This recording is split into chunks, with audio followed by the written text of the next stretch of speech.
Leandro Carnal, na Rádio Bandeirantes. Careca de Saber. Professor Leandro Carnal conosco aqui, o Fábio Panunzio, a Thaís Freitas, eu, Pedro Campos, que vou perguntar para o senhor, mais uma vez, nada relacionado aqui à política nacional.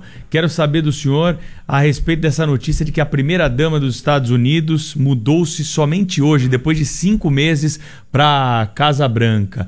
O senhor acha que a primeira-dama, e hoje nós temos primeiros damos, primeiros cavalheiros, hoje em dia também, qual a função que eles têm hoje em dia na sociedade? É a mesma função que já tiveram no passado? Boa tarde ao senhor. Boa noite já, acho que já passamos. Boa noite. E eu acho que essa é uma função antiga, é uma função tradicional, que pressupunha antigamente uma mulher a serviço da carreira do marido. Veja que no Brasil a única mulher que rejeitou o título de primeira-dama, minha ex-professora Ruth Cardoso, foi de fato uma que tinha um projeto autônomo profissional. Dona Ruth tinha uma carreira de intelectual e professora que, apesar de andar junto com a do marido Fernando Henrique, não se misturava ou não se fundia com a dele. As outras primeiras damas foram sombras de governos. Como você lembrou, nós tivemos há pouco uma reunião na Europa que o primeiro-ministro de Luxemburgo levou o seu marido. O primeiro-ministro de Luxemburgo é oficialmente casado com outro homem, e naquela foto com as primeiras damas, com a mulher do presidente da Turquia, com a mulher do presidente dos Estados Unidos, havia um homem de Luxemburgo lá atrás, mostrando um novo patamar a esse respeito. Mas, na verdade, tanto a mulher do Trump como a atual primeira-dama brasileira, ambos são distintos ou diferentes no sentido de que não tem, de fato, um projeto que não seja casa. Não é ruim ser dona de casa, não é ruim se dedicar às crianças, não é ruim se dedicar à casa, não é necessário que a mulher ou o homem necessariamente trabalhem, mas a função de primeira-dama, como um espelho bonito que acompanha o marido em recepções e não tem um projeto próprio, essa é uma função estranha. Eu gosto muito da ideia que foi da dona Ruth, gosto da mulher do Obama também. A mulher do Obama também tinha uma carreira, um carisma próprio. Eu acho isso mais adequado a uma mulher contemporânea ou a um homem contemporâneo, tanto faz. A ideia de você ser espelho não é o problema de ter filhos ficar em casa, mas ser espelho subalterno de uma carreira que não é a sua. Professor Carnal. Oi, Fábio, manda daí, depois eu falo. Oi, Thaís, tudo bem? Tudo bom, professor? Tudo bem, então. Maravilha. Eu queria mudar um pouquinho de assunto, passar para a crise institucional. O senhor está vendo aí esse tiroteio todo entre Carmen Lúcia, Gilmar Mendes, o presidente Temer, enfim.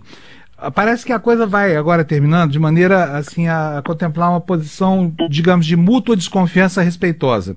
Por quê? Depois de soltar uma nota que era um tiro de canhão, a presidente do Supremo vem agora e diz o seguinte: olha, não tem mais o que fazer, o presidente negou, então não há o que investigar. Portanto, assim, mantemos as posições e tudo mais. Mas é inegável que haja hoje no Brasil estabelecido uma crise entre instituições. A gente não sabe, talvez não saiba nunca, se é verdade ou não que a ABIN mandou investigar o ministro Fachin, se a Procuradoria-Geral da República está inventando motivo para constranger ministro, essa coisa toda. Mas eu queria entender o significado disso, porque toda vez que instituições entram em choque, o risco de um colapso, de uma crise real da democracia não é pequeno, não é, professor? Nós temos uma crise institucional, estamos há bastante tempo, nós temos invasão de áreas dos poderes uns sobre os outros, nós temos sobreposição e enfrentamento. Isso é visível. Eu acho que a ministra fez o que devia fazer, a ministra Carmen Lúcia primeiro disse que isso é inadmissível e depois, com as conversas de sacristia, com os panos quentes, ela volta um pouco atrás e diz, bom, então não há mais nada a fazer. A pergunta é a seguinte: o papel e protagonismo que o Supremo Tribunal Federal passou a exercer vai ser acompanhado também do risco do poder, porque todo poder pressupõe responsabilidade. No momento que o Supremo passa a primeira cena do palco nacional, natural que caiam sobre ele ataques. Veja, nós não falávamos do TSE até semana passada. Até semana passada, praticamente ninguém sabia o nome de um juiz do TSE. Agora já há memes, já há cenas, já posições e assim por diante.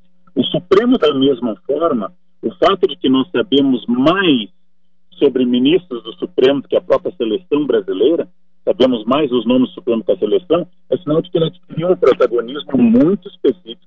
Ele está sofrendo com isso. Fica a seguinte pergunta: se Temer mandou investigar com a BIM e agiu errado, isto é uma forma de pressão e de punição e retaliação.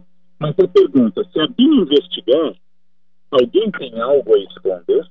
Há algo ali na vida ou na atuação do ministro, assim, por exemplo, que seja não possível ser defendido em público? Então voltamos a essa questão. Temer erra se mandou investigar.